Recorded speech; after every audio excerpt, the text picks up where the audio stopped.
જો આ લોકો રોબોટને એટલા હેરાન કરે છે ને કે કેટલું ફૂડ અલગ અલગ જગ્યાએથી લોકો આપે ને એને બધાને ત્યાં ફૂડ ડિલિવરી કરવા માટે. હજી હમણાં જ થોડીક વાર પહેલાં કોઈએ પ્રોગ્રામિંગ કરીને પાણીની બોટલ પાછળથી ફીડ કરી હતી.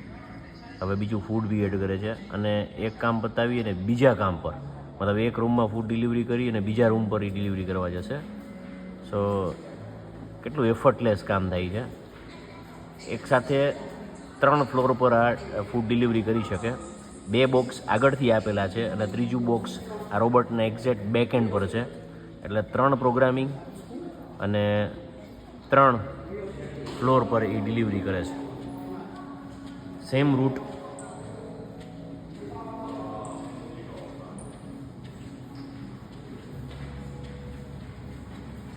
તમે જોઈ શકો છો.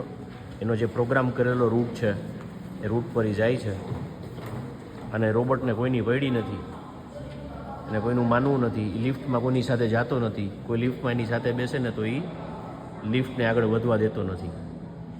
So this is how technology કોઈની ડિપેન્ડન્સી નહીં રાખે. ટેકનોલોજી જેવો માણસ શીખશે નહીં ને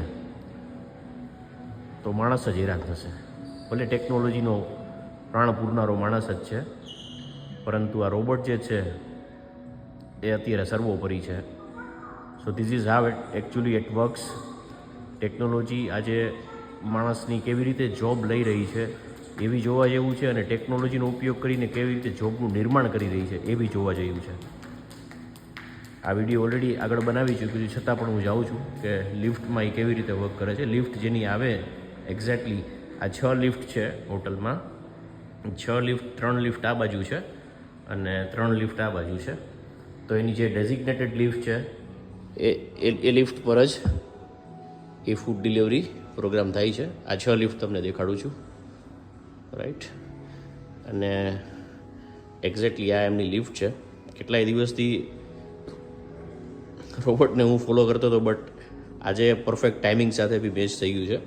વીકેન્ડ છે એટલે ઘણા બધા ફૂડ ઓર્ડર્સને કારણે એ કનેક્ટ થઈ ગયો, પણ 3 મિનિટથી વધારે આઈ ગેસ થશે તો વિડીયો ઓટોમેટિક કટ થઈ જશે. બટ હોપફુલી લિફ્ટ આવશે, રોબોટ લિફ્ટની અંદર જશે અને ડેઝિગ્નેટેડ રૂમ પર એના ફૂડ ડિલિવરી કરશે.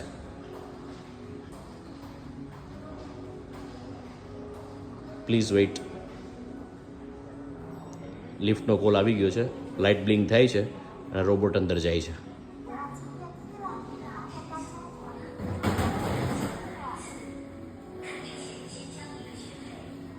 આ રીતે વર્ક કરે છે મિકેનિઝમ. Thank you.